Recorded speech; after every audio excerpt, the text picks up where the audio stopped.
Our game has been set in Eberron since its launch 6 years ago, and since that time we've heard players asking us, when can we go to Forgotten Realms? We want to see the Underdark, we want to see Elminster, we want to see all these cool, famous people and places and take part in those stories in that more classic setting. Faerun and the Forgotten Realms setting in general is more in line for a lot of those players as to what they expect out of their D&D experience. So for us, it's a big mark to hit, and we want to make sure we live up to those expectations. The Underdark is an underground world. It's basically a huge network of caves. Some of the spaces open up to these huge expanses. The big hurdle and the difficulty in creating such a space, in terms of the technical aspect, is how do you create a space that's 2 miles high and 2 miles wide, and you know, also the other part is, like, how do you not fatigue the player of seeing rock all the time? So we're coming up with ways where, you know, you might have certain funguses or vegetation that glow in the dark, so they're not always looking at gray walls and whatnot. So it's very challenging in a lot of different ways. When Jeff and I, you know, started looking at the Underdark and deciding where we wanted to take it visually, we looked at a lot of images of some of the most fantastic caves, natural occurring caves in the world. And so in my time, you know, thinking of ways to bring the space to life so that it's more than just a cave. So maybe I'm making some kind of luminescent algae or a new type of mushroom that players haven't seen before.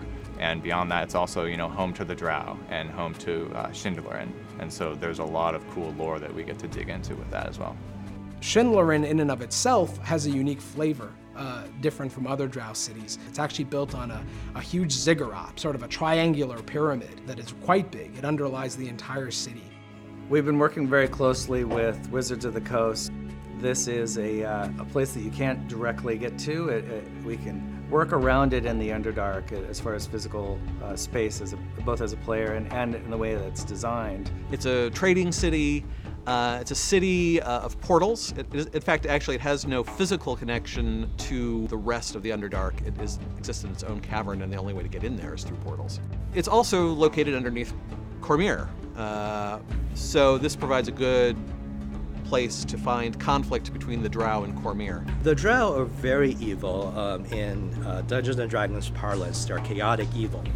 Now, most chaotic evil monsters tend to have a lot of infighting.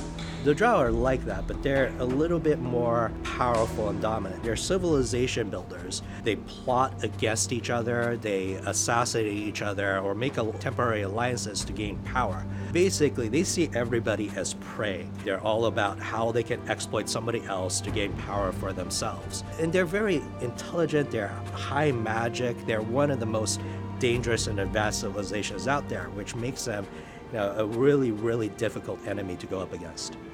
Well, of course, there's a ton of monsters that we wanted to put into this release, and there's quite a few of them we got in there. So players will be excited that we have things like the Purple Worm, Dragoloth, different parts of the Drow faction like priestesses.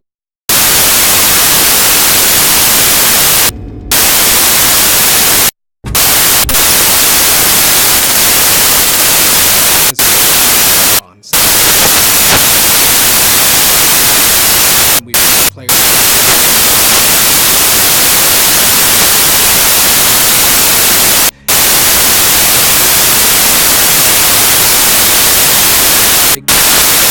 more